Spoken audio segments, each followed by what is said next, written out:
कि बाबा आपके चरणों में बैठकर शिव महापुराण की कथा को श्रवण कर रहे हैं। भगवान शिव आपके चरणों में बैठकर भगवान शंकर की पावन कथा का तत्व ग्रहण कर रहे हैं।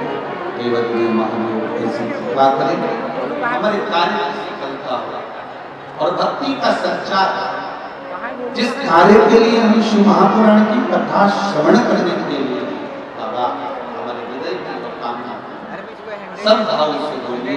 एक साथ मौका मिला है रायपुर वालों, छत्तीसगढ़ वालों को कि भगवान के पंडाल में बैठकर शिव महापुराण के सामने अपने दिल की बात देवदेव महादेव से आपको पहले ही कहा। इस शिव महापुराण के अंतर्गत श्री शिवाय नमस्तुभ्यं मंत्र को जब बोला जाता है, सब अपने आनंद के साथ बाबा से निवेदन कर फिर अपने दिल की बातें देवदेव महादेव से अवश्य। श्री शिवाय नमस्तुभ्यं श्री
देवराज नाम का ब्राह्मण कुल में जन्म लेने के बाद ब्राह्मण कर्म श्रेष्ठ ना था।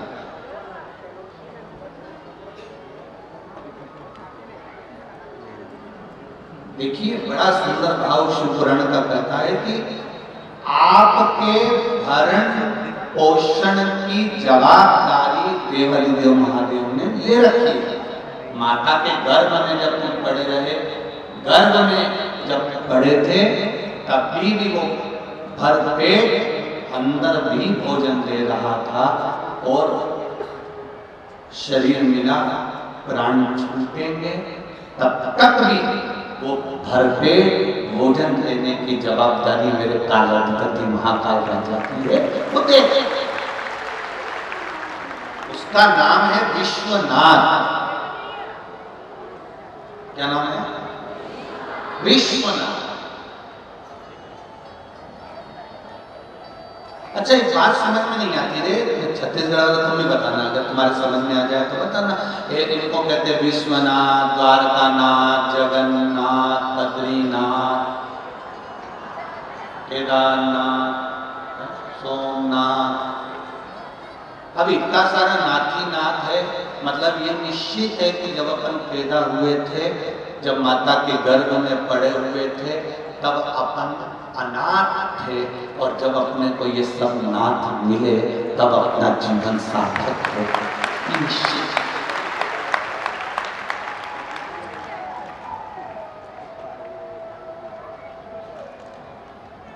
कोई चला जाता है। कई लोग कहते हैं साहब देखो कोरोना में वो उनका वो बेटा चले गया, उसके छोटे छोटे बच्चे बेचारे अनाथ हो गए। तुम कैसे करेंगे अनाथ हो? कोई मरा और तुमने जाकर कह दिया बताओ होगा तो उसके बच्चे अनाथ हो गए। अरे तुम्हें कहने से पहले विचार करना चाहिए कि हम उस परमात्मा को शब्द कर रहे हैं। किसी के जाने से कोई अनाथ नहीं होता। शिव जी कहते हैं माता के गर्भ में जब तू था तभी भी विश्वनाथ, द्वारकानाथ, सोमनाथ केदारनाथ तेरे साथ था, और अगर कोई चला गया उसके जाने से तू अनाथ नहीं हुआ है। जब तक तू पृथ्वी पर है तब तक तेरे मस्तक पर विश्वनाथ है। तो फिर चिंता ही क्या? हम क्यों कहें कि वो अनाथ हो गया? हम क्यों कहें कि वो अनाथ है? उसका कोई नहीं, बेचारा अकेला, ऐसा हो गया वैसा हो गया। नहीं नहीं, वो अनाथ है ही नहीं। उसके साथ विश्वनाथ, उसके साथ द्वारकानाथ। और ये छत्तीसगढ़ की भूमि कह रही है, प्रमाण दे रही है छत्तीसगढ़ की भूमि, जिसका कोई नहीं उसका तो शंभू है। क्यों चिंता? ये छत्तीसगढ़ की भूमि।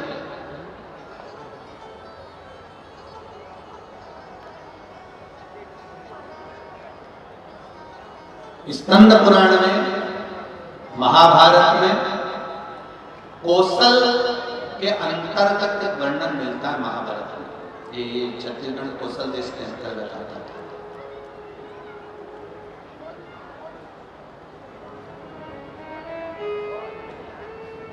महाभारत में कौशल के अंतर्गत एक वर्णन मिलता है कि, और स्कंद पुराण में भी आता है कि भगवान शिव के जो वन है, जैसे उज्जैन का महाकाल वन, काशी में जम के बोलो नंदन वन, ऐसे शिव जी के जो वन बताए हैं, उन वनों में एक वन है जिसका नाम है चंपा वन। क्या नाम है? चंपा वन, जिसका नाम बाद में चंपा झर हुआ, और चंपा झर के बाद में उसका नाम चंपारण हुआ। ये बाद में नाम पड़ा है चंपारण। महादेव के जो 9 वनों का वर्णन किया जाता है, महादेव के जो वनों का वर्णन किया जाता है, उस महादेव के वन में छत्तीसगढ़ की पावन धरा पर रायपुर के पास में एक वन शिवजी का विद्यमान है, जिसका नाम है चंपा वन, जिसको लोग चंपारण भी कहते हैं। ये शिवजी। और जितने श्रोता शिव महापुराण की कथा को सुनने के लिए ये रायपुर की धरा पर श्री हनुमान जी महाराज के इस पावन प्रांगण में बैठे हुए हैं, इस कथा को थोड़ा ध्यान लगाकर सुनना। जितने लोग आस्था चैनल पर सुन रहे हैं, जितने फेसबुक पर सुन रहे हैं, भगवान शंकर के जितने वन और महाभारत के कौशल के भाग में जो वर्णन किया गया वनों का, उन वनों में शिव जी के वनों में, जैसे काशी को नंदन वन कहा गया है, उज्जैन को महाकाल वन कहा गया है, ऐसा एक वन शिव जी का चंपा वन रायपुर के नजदीक राजीव के पास चंपा। कितनी महत्वता होगी इस चंपा वन की, जरा विचार करिए। काशी में नंदन वन है, इसलिए वहां पर शिवलिंग विराजमान है, उसको कोई ने बनाया नहीं, उसको किसी ने रखा नहीं, स्वयंभू है। महाकाल में महाकाल वन है, शंकर भगवान स्वयंभू है। उसी तरह रायपुर के नजदीक में चंपा वन है, उस चंपा वन में चंपेश्वर महादेव स्वयंभू है, उसको किसी ने बनाया नहीं।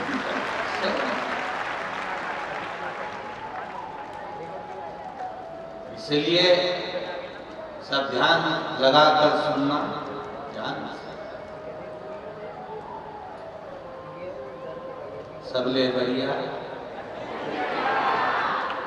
तेरा चमके तो होगा, सबले बढ़िया।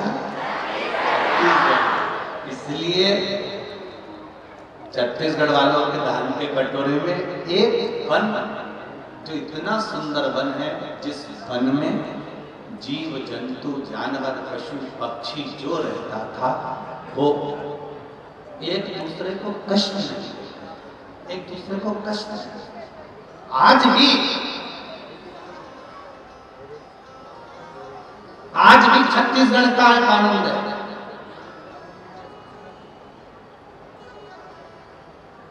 अगर ओरिजिनल छत्तीसगढ़ का व्यक्ति है, मैं फिर इस शब्द को सुन लेना, ओरिजिनल, जो बाहर से आकर छत्तीसगढ़ में फंस गया, हम उसकी गारंटी नहीं लेंगे।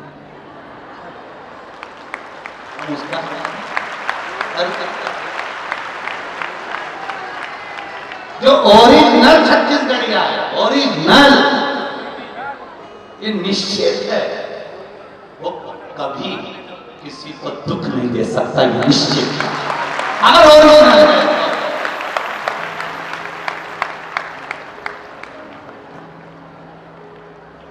अब आजकल का जमाना में तो डुप्लीकेट तो घटा सारा रह गया, तुम कहीं कहे तो डुप्लीकेट तो चलता रहता है। हर नकली नोट कितने भी ओरिजिनल नोट की गड्डी में फंसा दो, एक आध बार चल सकता है पर बार बार नहीं चल सकता। इसलिए ओरिजिनल ओरिजिनल होता है, इसलिए ओरिजिनल छत्तीसगढ़िया पहचान में जाता है कि ये ओरिजिनल है। ये दुख नहीं दे सकता, ये कष्ट नहीं दे सकता।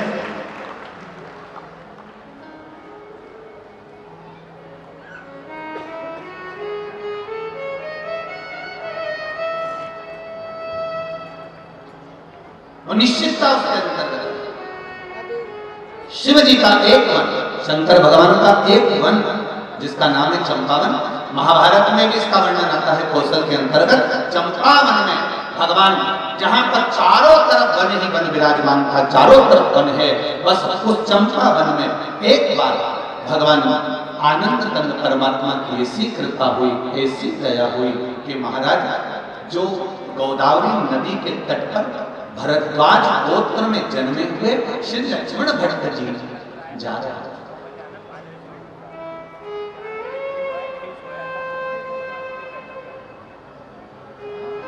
जिनकी धर्म पत्नी का नाम था इल्लमगारू।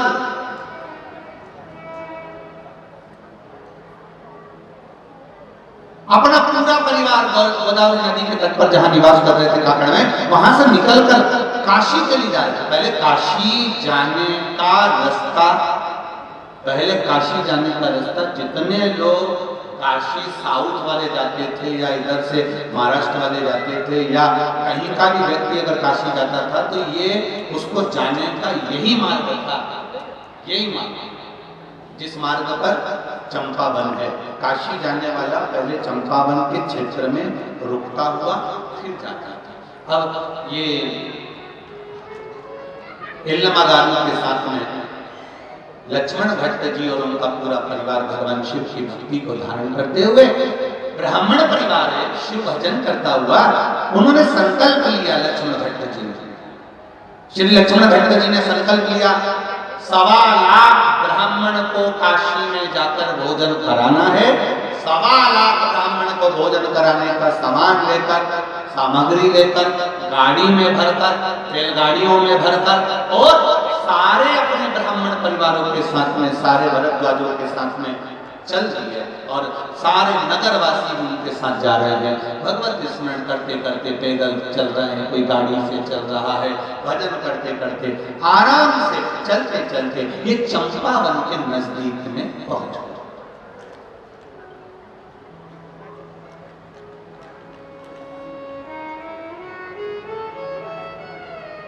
और चंपावन के नजदीक में पहुंचे। इतनी देर में चंपावन के नजदीक पहुंचते पहुंचते लक्ष्मण भट्ट जी को शाम पड़ गई और शाम होते होते सब आगे निकल गए और सब आगे निकले और इल्लमगारू और लक्ष्मण भट्ट जी ये दोनों थोड़ी देर रुक गए। इल्लमगारू ने कहा, धर्मपत्नी बोली, स्वामी स्वामी, हाँ बोलो क्या बात है? मैं गर्भस्थ हूं और मुझे ऐसा लग रहा है कि मुझे प्रसव पीड़ा हो रही है और इस प्रसव पीड़ा के कारणवश में तकलीफ आ सकती हूं। लक्ष्मण भट्ट जी ने कहा, इल्लमा शिव जी का नाम लो और चलो आगे। इल्लमा कहती है कि मैं अब आगे नहीं बढ़ सकती, कोई छाव ऐसी दिखे जहां मैं बैठ जाऊं। इल्लमा इतना घना वन है, इतना घना वन है, इस वन में पशु पक्षी तक नहीं है। इतना घना वन है कि तुम मेरे को देखने के लिए, तुम्हें अगर मैं एक वृक्ष के पीछे चला जाऊं तो नजर नहीं आऊंगा। इतना घना वन है नमा, लक्ष्मण भट्ट जी कह रहे हैं नमा, फिर कह रहा हूं तुमको अपन आगे चलते हैं, आगे कोई गांव आ जाएगा, नगर आ जाएगा, अपन वहां रुक जाएंगे। हिलनमा कहती है स्वामी मैं अब एक कदम भी नहीं चलती। और हिलनमा गारू ने उसी समय पर देखा कि एक शमी का पेड़ था और शमी के वृक्ष के नीचे हिलनमा गारू बैठ गई। अब जरा ध्यान देना, आपको पहले कथा में कहा है एक शमी का पौधा, बेलपत्री का पौधा, आंवले का पौधा, पीपल का पौधा, बट का पौधा, ये सारे जो पौधों का वर्णन हमने पहले की कथाओं में करा है, उसको जरा ध्यान से सुनना, जरा ध्यान देकर उसका स्मरण। हमने पहले भी कहा इस चीज को, ये बेलपत्री के पेड़ के नीचे या शमी के पेड़ के नीचे साधारणता नहीं है। बेलपत्री के पेड़ के नीचे लक्ष्मी का निवास होता है, पार्वती जी का निवास होता है, शिव जी का निवास होता है। पीपल के वृक्ष के नीचे 52,000 ब्राह्मणों का निवास होता है, भगवान विष्णु का और शिव जी का निवास होता है। इसलिए शिव जी का नाम है पिपलेश्वर महादेव। शमी के पेड़ के नीचे भगवान शिव अपने अर्धंग स्वरूप में विराजमान। अर्धंग स्वरूप कैसा?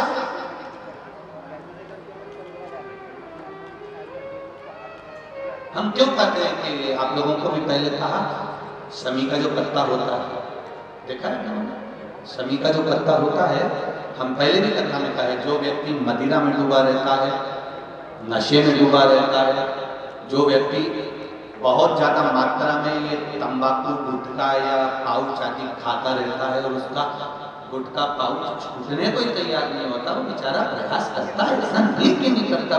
आजकल के जमाने में तो कितनी बड़ी बड़ी बीमारी होने लगी, कैंसर जैसा रोग होने लगा, तो वो छोड़ना चाहता है, ऐसा नहीं कि नहीं छोड़ना चाहता। हर व्यक्ति चाहता है कि मैं व्यसन को छोड़ दूं, और थोड़े दिन छूटता है, वापिस वो उस व्यसन में लग जाता है। तो हम पहले भी इस कथा को कहे, शमी के वृक्ष के नीचे शमी के मिट्टी का शिवलिंग बनाकर, शमी के वृक्ष के नीचे शमी की ही मिट्टी का शिवलिंग बनाकर उस पर जो बेलपत्र समर्पित करता है और शमी पत्र समर्पित करता है, वो बेलपत्री को उठाकर ले आता है, शमी पत्र के साथ में शिवलिंग की पूजन करी हुई शिवलिंग का विसर्जन कर देता है।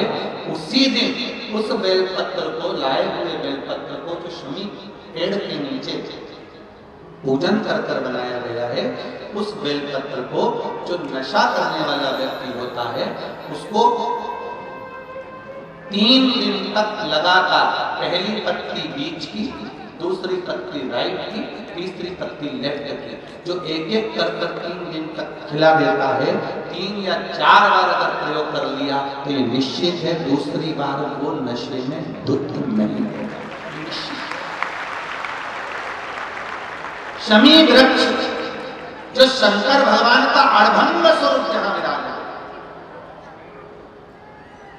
थोड़ा मदिरा पान करने वालों के लिए, व्यसन करने वालों के लिए, थोड़ा गलत कर्म करने वालों के लिए थोड़ा सा और बहुत जरूरी है। मेरा नवयुवक बेटा बेटियों से ये निवेदन रहा है और आज फिर कहता है,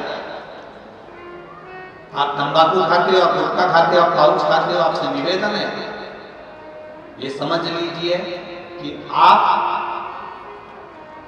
मौत की सीढ़ी पर अपना पांव रखना प्रारंभ कर दिए हो और मौत की सीढ़ी पर पांव रखा और कभी भी कोई बड़ी बीमारी आपको किसी भी समय पर घेर सकती। एक बात बहुत ध्यान से उतारना, मेरे बेटा बेटियों से निवेदन, नवयुवक बच्चों से निवेदन, युवान बेटा बेटियों से निवेदन है, हम सुपारी खाते हैं या कोई सामान खाते हैं, बार बार हमारा गाल कटता जाता है, फिर ठीक होता है, फिर कटता है, फिर ठीक होता है, फिर कटता है। दांत में, जबड़े पर और गाल में झार झार सी पड़ने लगती है। धीरे धीरे धीरे धीरे 10 साल, 15 साल, 20 साल, 30 साल बाद वहां फिर घाव उत्पन्न होने लगता है। अच्छा, कई लोग कहते हैं कि पुराने लोग भी तो खाते थे, तो पुराने लोग ये तंबाकू या गुटखा नहीं खाते थे, पुराने लोग पान खाते थे, बीड़ा खाते थे। पान में चूना लगता था कत्था लगता था और पान में एक तंतु होता है बीच का, वो तंतु एक ऐसा होता है जो अंदर बीमारी को पनपने नहीं देता।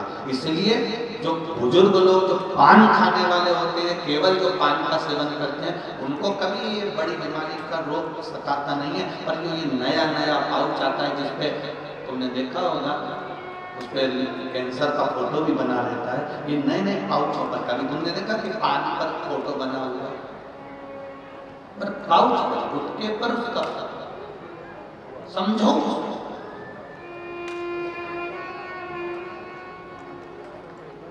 तो कौन से वृक्ष के नीचे पूजन करना? जम के बोलिए जरा, जम के बोलो जरा, शमी वृक्ष के नीचे।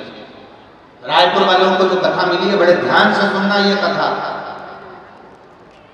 बड़े आनंद के साथ मिली। और जितने लोग आस्था चैनल पर सुन रहे हैं, जितने फेसबुक पर सुन रहे हैं, और यहाँ लाखों की संख्या में लोग बैठे होंगे।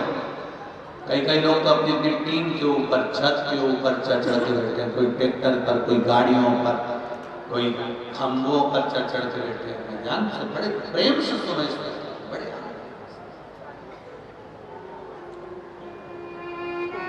शमी पत्र का इल्लमागारू ने कहा। अब एक प्रश्न, एक संवाद और थोड़ा ध्यान में उतारिएगा। मान लो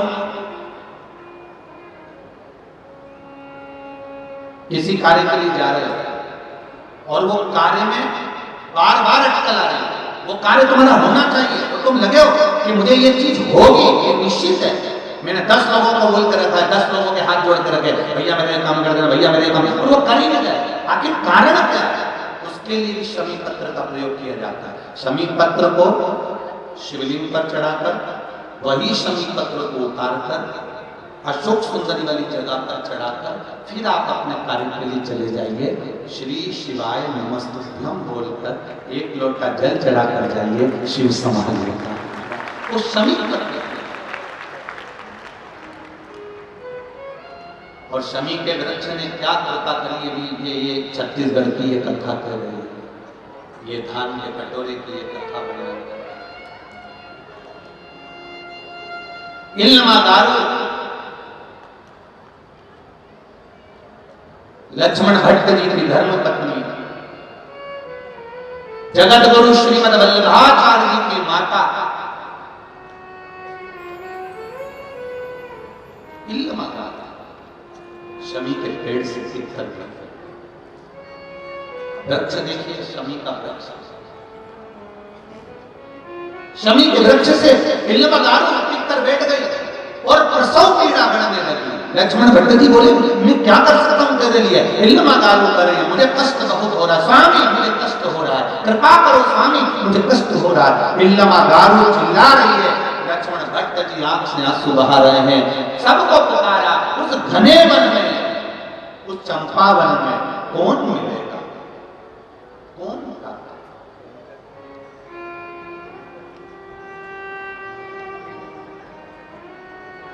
प्रसव पीड़ा बढ़ती चली गई।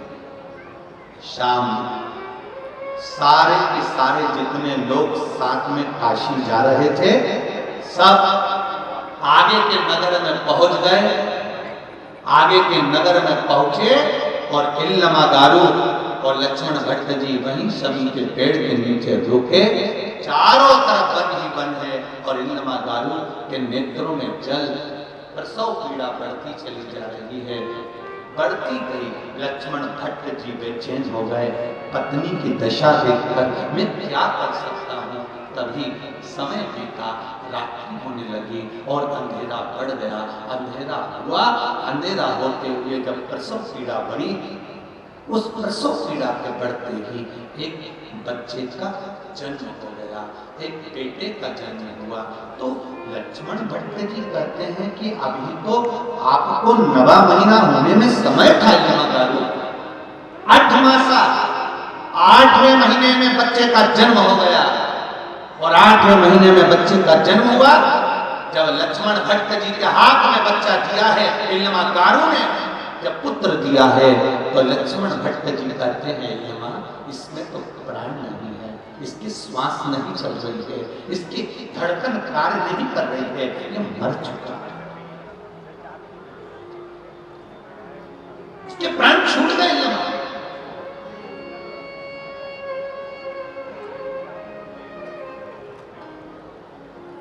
जरा विचार करिएगा, बहुत ध्यान देना इस कथा पर।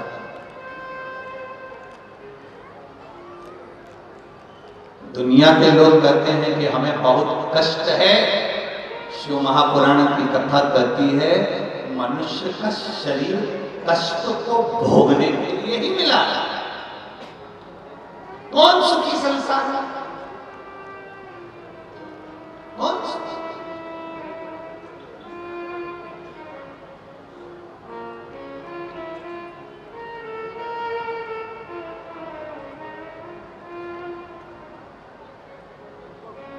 पूरी दुनिया में कोई सुखी है? अरे व्यक्ति अगर विद्वान हो जाता है तो अहंकार समाहित हो जाता है, विद्वत्ता आ गई, अभिमान आ गया। और सोचिए, अगर मान लो व्यक्ति एक पद प्राप्त कर लेता है कि साहब इसने यहाँ विजय प्राप्त करी और विजय प्राप्त करी तो ये पद इसको मिल गया, वो पद पाने के बाद वो सोचता है कि अब मुझे एक और दूसरा पद मिल जाए। फिर वो सोचता है कि मैं कहीं इस मंत्र पद पर बैठ जाऊं। फिर मंत्री पद से सोचता है कि साहब मैं ये बन जाऊं। फिर वो बनते बनते उसने सोचा साहब मैं ये बन जाऊं। भगवान कहते हैं कुछ बनने की जरूरत नहीं है, अच्छे इंसान बन जाओ तो आप खुद ही अच्छे बन जाओगे।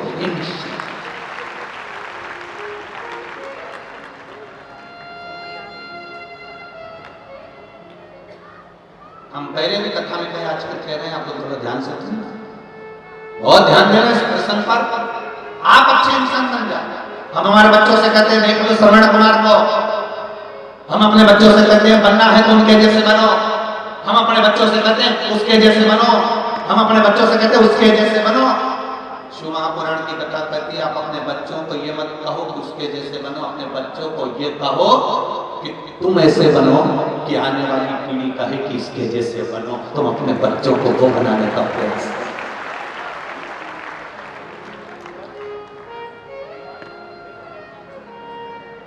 आप अपना कर्म करेगा, आप अपने कर्म की ओर अग्रणी होते चले।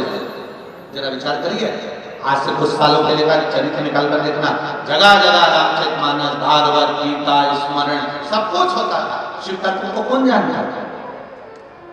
कौन जानता था शिव महापुराण को? शिव पुराण होती है, शिव पुराण की कथा होती है, शिव पुराण का चरित्र होता है, कौन जानता था? पर धीरे धीरे धीरे धीरे शिव महापुराण का जब विस्तार होते चले गया, लोगों के हृदय में शंकर की कथा बैठती चली गई, तो धीरे धीरे वक्ताओं ने भी, अब तो ढेर, तुम जब टीवी खोलोगे तब कोई ना कोई शिव महापुराण की कथा वाचता हुआ मिल जाएगा।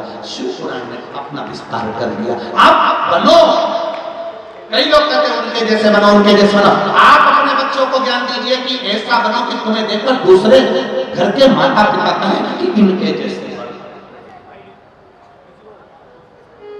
अपने बच्चों को ज्ञान उपदेश।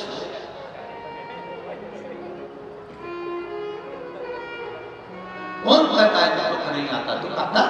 भगवान जगत गुरु श्रीमद वल्लभाचार्य की माता इल्लमा गारू के जीवन में भी दुख आया, श्री लक्ष्मण भट्ट जी के जीवन में भी दुख आया।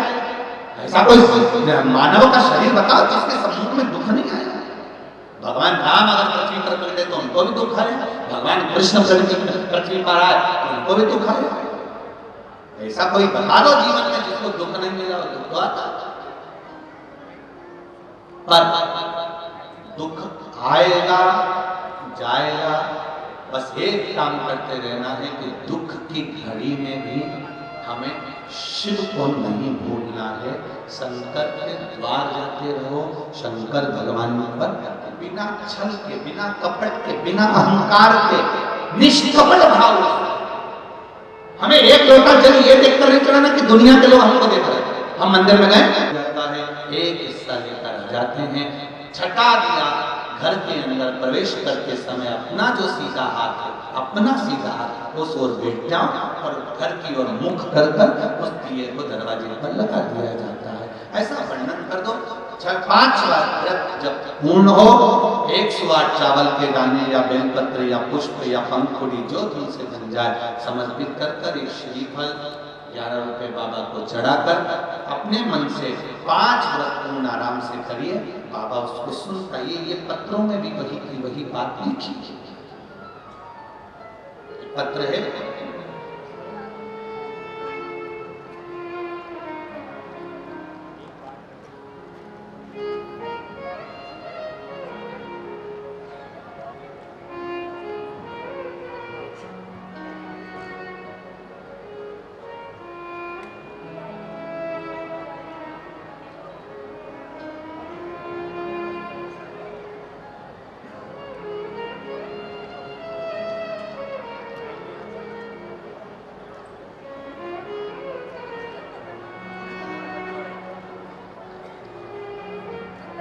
मैं रुक्मणी अशोक साहू, जिला जांजगीर चांपा, गांव जामड़ी की रहने वाली हूँ। कहीं बैठे हो तो हाथ हिलाइए, कहीं बैठे हो तो अपना दोनों हाथ अवश्य हिलाइएगा। दिखता हो दिखेंगे क्या? कहीं बैठे का चलता रहता है, दोनों हाथ हिला दो एक बार। हाँ ठीक है, दिख रहे हो पीछे बिल्कुल ठीक है। मैं रुक्मणी अशोक साहू, जिला जांजगीर चांपा, गांव जमड़ी की रहने वाली हूँ। गुरुजी, मेरे भोले भंडारी की कृपा दया का क्या बखान करूं, जो मैंने मांगा सब किया बाबा ने। मेरा बेटा 3 साल 8 महीने का बेटा है, जिसका फोटो मैंने लगाया है पत्र के अंदर। ये फोटो लगा है, 2 फोटो लगाए हैं, एक उसकी बीमारी का और एक उसका स्वयं। 3 साल 8 महीने का बेटा है। अभी उसके शरीर में बहुत ज्यादा इजुल पित्त की बीमारी हो गई थी। सारे डॉक्टरों का, पूरे छत्तीसगढ़ का भी और मध्य प्रदेश में जाकर वहां भी और गुजरात में भी इलाज करवाया, पर आराम नहीं लगा। उसके शरीर में खुजली लगातार रहती थी। गुरुदेव सारी दवाई औषधि सब दे चुके थे, हाई लेवल की भी गोली, उसको लास्ट स्टेज तक भी दवाइयां दी हुई, पर उसको आराम नहीं लगा।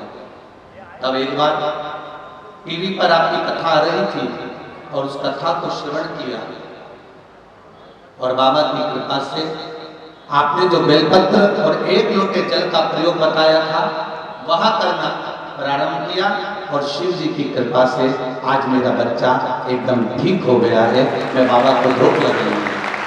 पत्र में फोटो भी भेजा, 2 फोटो लगाए हैं, उसके शरीर पर जो रोग हुआ उसका। श्री शिवाय। शिव कृपा होती है, आप दिल से कहो उसको तो दिल से सुने। शंभो शरण मांगू घड़ी दे, दुख दया करी दर्शन। आप दिल से कहो वो दिल से सुनता। आओ से कहो, आओ से सुनो। एक पत्र और आया,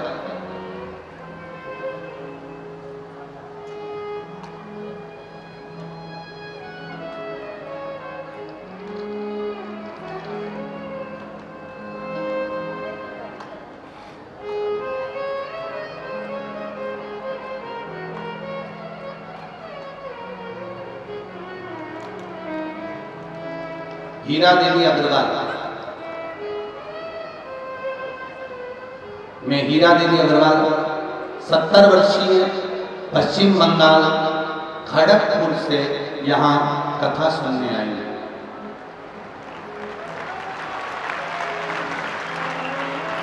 कहीं बैठी हूँ, हीरा देवी अग्रवाल 70 वर्षीय हैं, पश्चिम बंगाल खड़गपुर से यहाँ आई हैं। कहीं बैठी हूँ तो हाथ हिलाइए, उधर है क्या? हाथ हिलाइए एक बार। श्री शिवाय नमस्ते। ठीक है, दिख गए हो, दिख गए, ठीक है। श्री शिवाय नमस्तुभ्यम। मैं हीरा देवी अग्रवाल 70 वर्षीय पश्चिम बंगाल खड़गपुर से यहाँ रायपुर में कथा सुनने आई हूँ।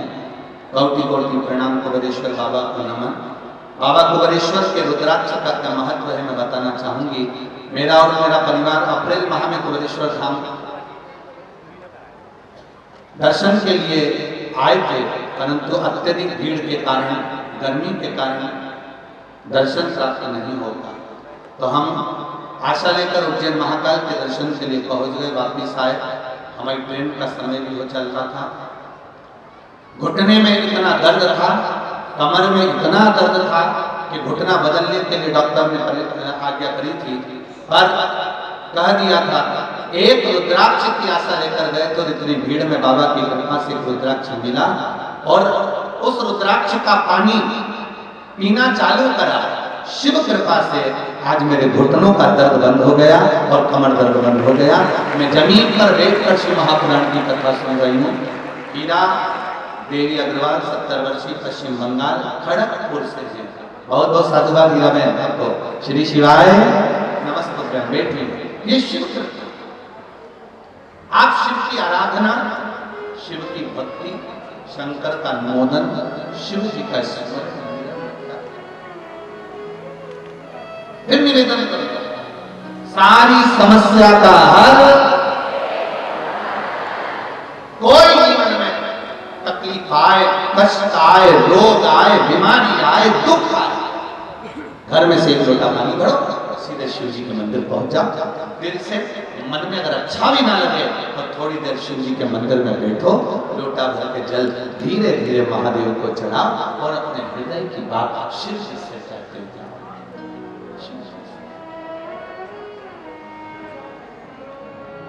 मैंने तेरे ही भरोसे ओ बाबा, तेरे ही भरोसे हवा बिच उड़ती जावांगी बाबा, डोर हमको छठी कटी जावांगी भोले मेरे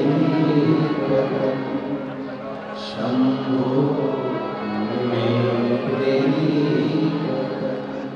हवा उड़ती जावांगी बाबा, डोर हमको छठी कटी जावांगी। शिव कृपा भगवान शंकर की इल्लमागारू के माता इल्लमागारू के गर्भ से बालक ने जन्म लिया। लक्ष्मण भट्ट जी के हाथ में आया। बालक जब हाथ में आया तो देखा तो इसकी श्वासें नहीं है, इसकी धड़कन नहीं है, इसकी श्वास नहीं चल रही है। ये लगता है कि मर चुका है, इसमें प्राण नहीं है, मर गया।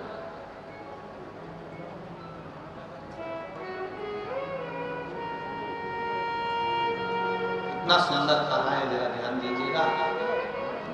शिव महापुराण की कथा कहती है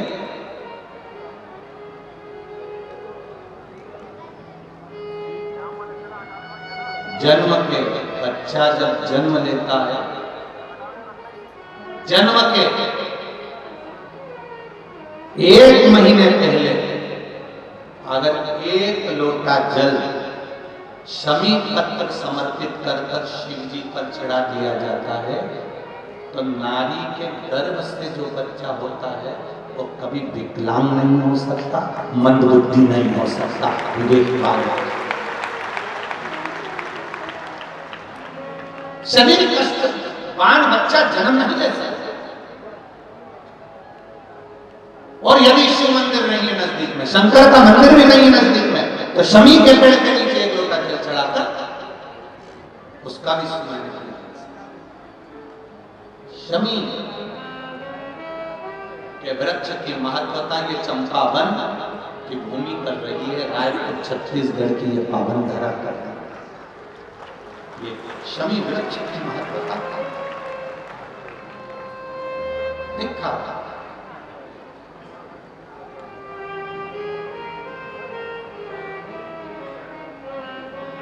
बच्चे में प्राण नहीं है, बच्चे में श्वास नहीं है, बच्चा मर चुका है, 8 मास का बच्चा हुआ, 8 महीने का हुआ है। लक्ष्मण भट्ट जी ने अपनी पत्नी को कहा, इल्लमागारू ने कहा, स्वामी ये आपका पुत्र है, लीजिए। लक्ष्मण भट्ट जी ने हाथ में लिया, चंपावन की भूमि, लक्ष्मण भट्ट जी के हाथ में जब पुत्र आया, पुत्र को देखा तो इसमें श्वास नहीं, धड़कन नहीं, बहुत उसके शरीर को लक्ष्मण भट्ट जी ने हाथ लगाया, हृदय पर हाथ फेरा, पीठ पर हाथ फेरा, बच्चे को लटका कर देखा और उसके अंदर प्राण नहीं है। जानकर लक्ष्मण भट्ट जी इल्लमागारू से क्या कहते, अपनी पत्नी की ये बोलना बड़ा कठिन है कि ये पुत्र मर चुका।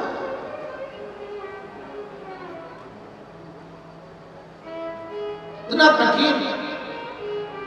द्रौपदी के 5 सोते हुए पुत्र को जब मार दिया गया, 5 सोते हुए पुत्र जब द्रौपदी के मर गए और 5 सोते हुए पुत्र को जब मारा गया,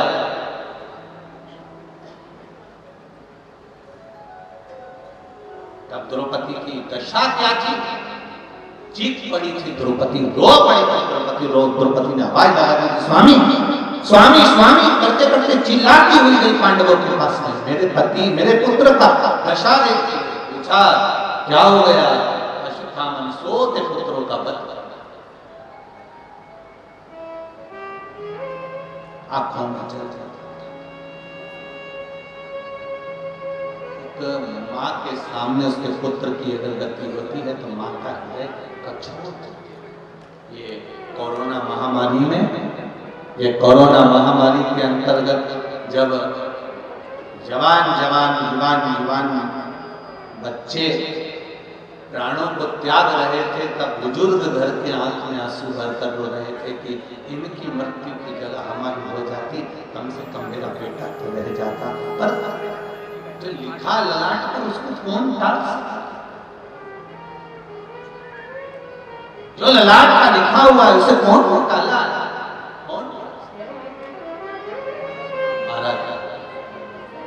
रो रही है, इल्लमागारू को कौन कहे कि तुम्हारा पुत्र नहीं है, मर चुका है। लक्ष्मण भट्ट ने विचार करा। लक्ष्मण भट्ट जी ने जब देखा तब लक्ष्मण भट्ट जी ने अपनी पत्नी को समझाया कि इस पुत्र को इसी शमी के पेड़ के नीचे छोड़ना पड़ेगा। तब इल्लमागारू ने पूछा, स्वामी कारण क्या है जो मेरा बेटा जन्म लिया है और उसको इस शमी के पेड़ के नीचे छोड़ना पड़ेगा?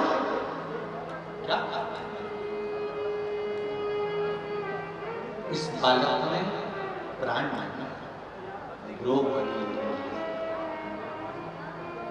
रो रहे। बहुत ध्यान दीजिएगा साहब,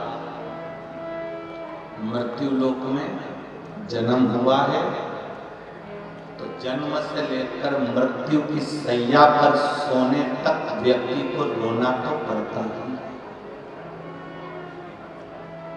निश्चित है। रामचरितमानस में भी लिखा है, माता कौशल्या जी ने राम जी को देखा और राम जी से कहा, माता पुण्य बोली सोमति बोली तजहु तात यह रूपा कि जैसे सुनीला अति प्रिय शीला यह सुख परम अनुपा सुनी वचन सुजाना। आगे क्या है? रोदन थाना। माता बोल रही है राम जी से कि रो। राम जी कहते हैं, मां मैं भगवान। राम जी कह रहे हैं मैं विष्णु हूं, नारायण हूं, और आप कह रही हो कि मैं रो। माता कौशल्या जी ने कहा, मृत्यु लोक में जन्म लिया है तो रोना तो पड़ेगा। कौशल्या जी ने राम जी को जन्म के समय रुलाया था, इसलिए आज भी हॉस्पिटल में बच्चा जब जन्म लेता है तो उसको डॉक्टर सिस्टर उल्टा लटका के थप मार के चिमटा खोल के रुलाते हैं। आज से रोएगा तो मरेगा, कब तक रो? रोना तो पड़ेगा। अगर मृत्यु लोक पर आए ना, पृथ्वी पर जन्म लिया तो रोना तो पड़ेगा। तुम लोग ये मत सोचना कि अपन कथा सुनेंगे तो हो सकता है कि दुख घटेगा, ऐसा नहीं कि दुख नहीं कटेगा। कथा सुनने से, सत्संग करने से, भजन करने से, कीर्तन करने से, मंत्र जाप करने से, श्री शिवाय नमस्तुभ्यं बोलने से, एक लोटा जल चढ़ाने से, राम कृष्ण का स्मरण करने से ऐसा नहीं है कि दुख नहीं कटेगा। कटता भजन करने से ही तो हमारा दुख कटता है।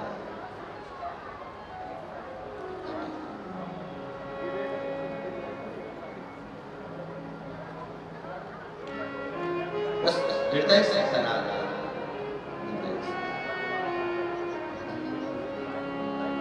धीमा बजाओ भोलानाथ डमरू, धीमा बजाओ, धीमा बजाओ भोलानाथ डमरू, धीमा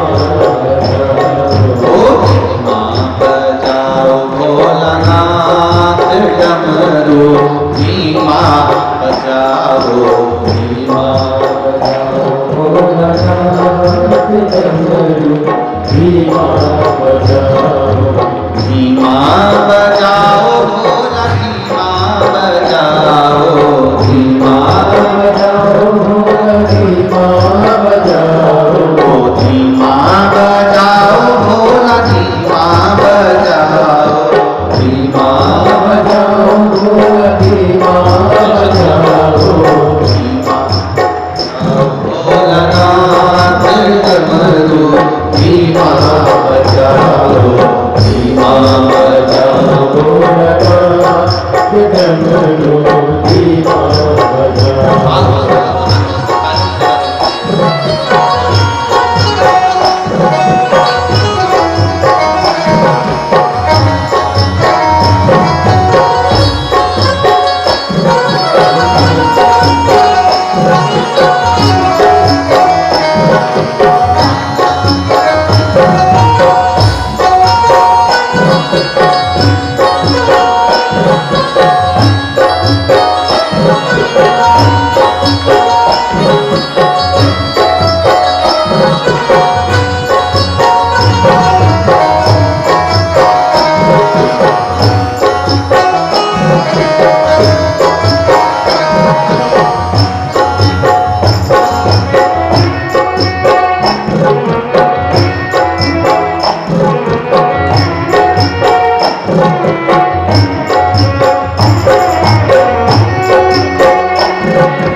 दिया है